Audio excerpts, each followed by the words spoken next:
for college men.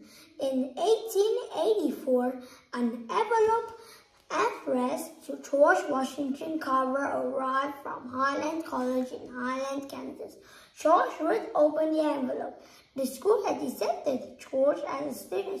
He was going to college. George was thrilled. He packed his bags, said goodbye to his friends, and took the train to Highlands, about 75 miles away.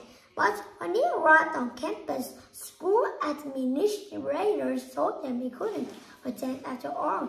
He's black, and school didn't accept non-whites. Highlights didn't know George was black when he applied by mail. George was crushed. He was 20 years old, and he had no idea what to do next. He stayed in Highland about a year, cleaning and doing laundry for the Builder families there. When the Builder's son moved to Nash Country, Kansas in the mid-1880s to become a homesteader, George went with them. In Nash Country, George worked with another settler named George Staley. They cleared his own homestead. Frontier life was difficult. In western Kansas, George built a small house made of sod. Wow, that's actually so cool. Sod is made of pads of grass, its roots, and the roots are clean too. The house was 14 feet on each side. He kept it neat, clean, and decorated with flowers and objects of interest. According to one neighbor, George planted vegetables that raised hands. Summers were hot, winters were cold, and the water was sometimes hard to find. Communities of homesteaders was often close-knit groups regardless of color. George, one of the few black people in the area, was well-liked. He painted and sketched, played his accordion, and was helpful to neighbors. George planted trees and collected hundreds of plants. He watched carefully to see which plants grew best under what conditions. Before his 5 years were up, George brought the homestead with the help of a bank loan. But he couldn't make a living as a farmer. The soil was poor, and Kansas suffered a terrible loss. So in 1888, George moved to Iowa. Eventually, he turned over his homestead to the bank. In Iowa, I had to check this book after the bottom. I don't know this. Okay.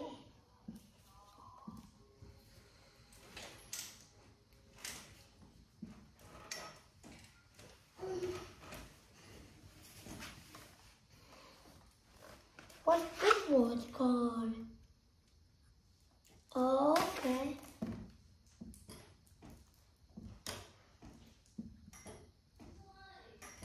No.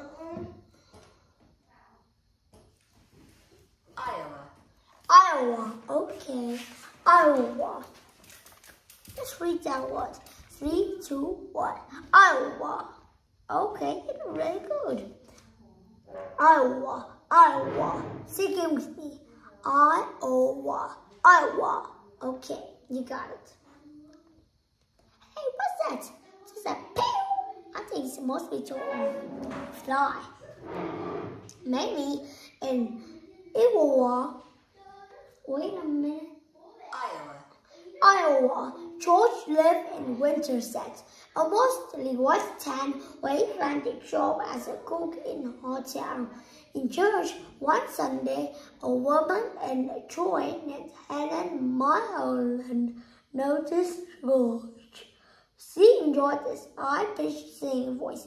The next day, she sent her husband, Dr. John Mulholland, to talk to George at a hotel to invite them to their home. George made weekly visits to the Mulholland home and attended church with them. They became great friends. The Mulhollands soon discovered George's interest in art. and they encouraged him to go to college to study it.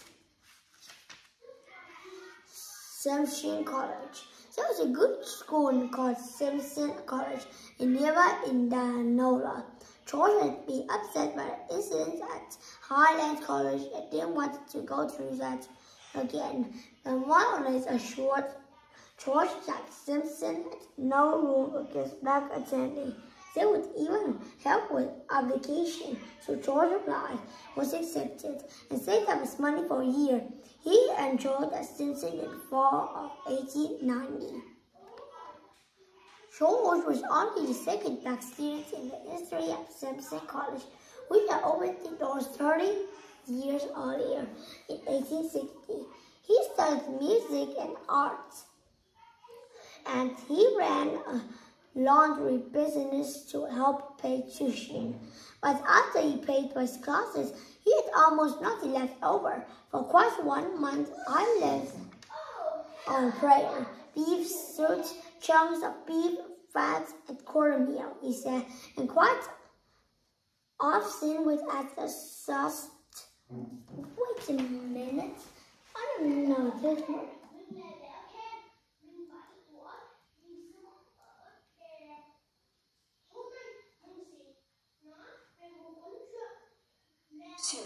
Shoot. Okay. Shoot. Now let's look at it. And quite without shooting me. George was popular at Simpson with both his fellow students and his teachers. When they saw he was struggling to make ends meet, they snuck furniture, food, or items into his room. They all seemed to take pride in seeing if he or she might not do more for me than someone else, George said. In art class, such as George spent in class, sometimes he brought in his plants to show the teacher, Miss Budd. She was impressed with how much he knew about horticulture, the sciences of fruits and vegetables and flowering plants. She suggested that he consider attending Iowa State's agricultural schools in Ames, Iowa. One reason was that the father taught science there. Another was even though George was a very talented artist, she figured it would be difficult for anyone, especially black men in 1890s, to earn a living at it. George knew Mrs. Budd was right. He also knew that even though his art might help bring people enjoyment, his knowledge of agriculture might help bring food to their dinner tables. So after only one semester at Simpson, George enrolled at Iowa State in 1891. He studied chemistry, geology, botany, and zoology. In 1894, he became the first black person to graduate from Iowa State when the school hired him as an assistant in botany, the science of plant life. George became the first black person to join the faculty there. What is like so many? Let's check a look.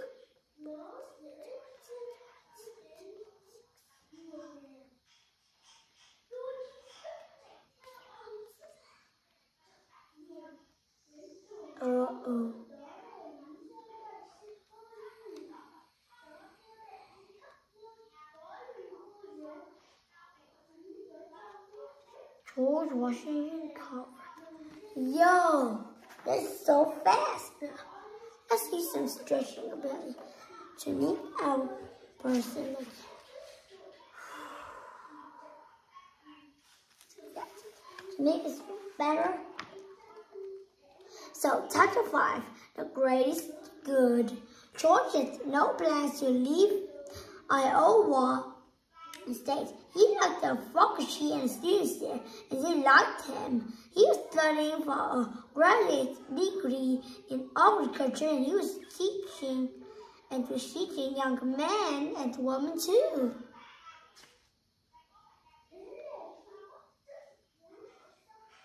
Okay, got it. I just got it. As it looked as if George was set for a long career at the school, but in April 1896, he received letters that changed his life. He was an educator and orator, Booker T. Washington. Washington was perhaps the most famous black man in America in the late 18th. In 1895, he gave a speech at the United States and International Exposition in Atlanta, Georgia. The speech has come to be called the Atlanta Compromise. Washington insistently urged blacks to accept the idea of separate but equal in exchange for education, job training, and fairness in the court system. He wanted blacks to work with whites, not against them, to fight racism. Not everyone agreed with Booker T. Washington. Some of his critics in the civil rights movement felt that accepting separate but equal means whites could always think blacks were not as good as they were. Booker T. Washington, of course, disbelieves us, but he believes that if blacks ever were to achieve true equality in the United States, they would need better education. Ooh, Booker T. Washington. Wow, he's cool actually. The Tuskegee Institute. I need this one.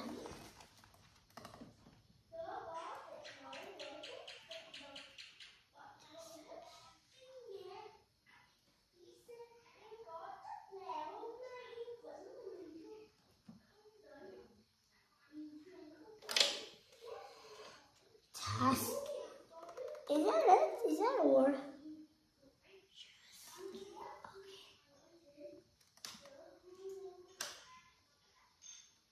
Yeah, that's it.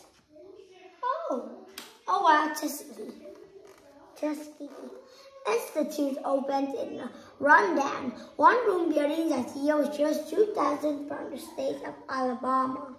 The next year, the school purchased 100 acres of land, and the campus began to develop.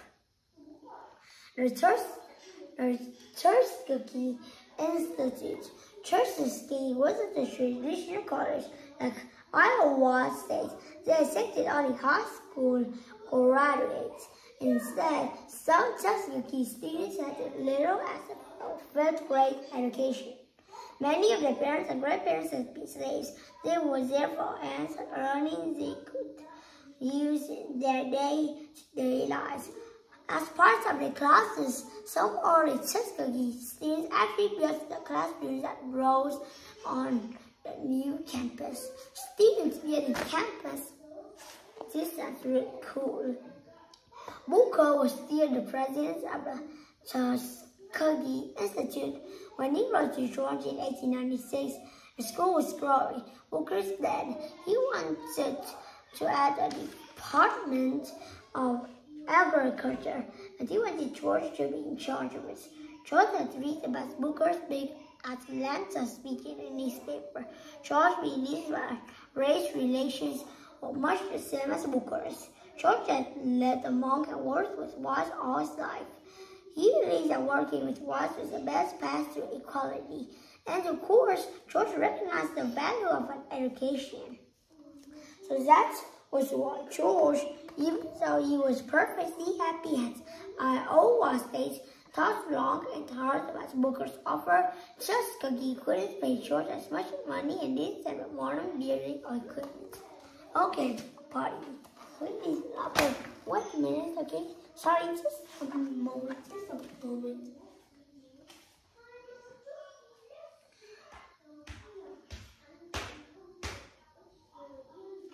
Okay, I'm back, sorry.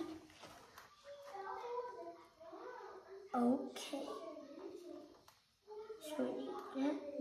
He would be leaving the comfort and security of one job for the uncertainty of another one.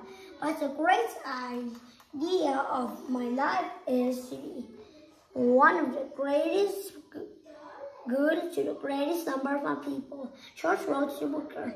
So he studied job, finished up his graduate degree at Iowa State and arrived in Tuskegee in October 1896. Chapter 6. Tuskegee. The city of Tuskegee and the surrounding area turned out to be an amazing place.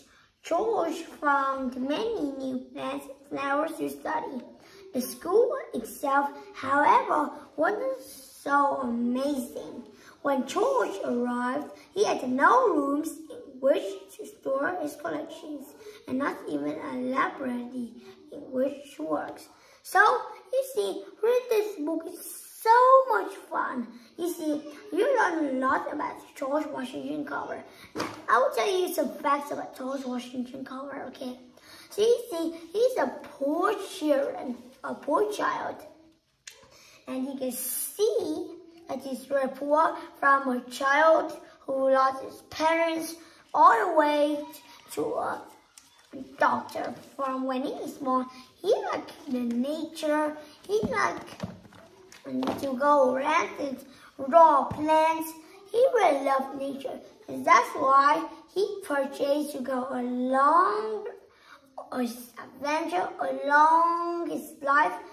He really loved to play with nature, help nature, and make it even more beautiful. You see, George Washington Carver is a good person, from a poor child all the way to a doctor. You see, he's so cool. So, thanks for reading with me, and I'll see you soon. And thank you very much for helping me on this video. And please comment down below if you like this video. And yeah, thanks for reading with me. Thanks very much. So thanks for reading with me. See you soon. Goodbye, everyone. Have a nice day.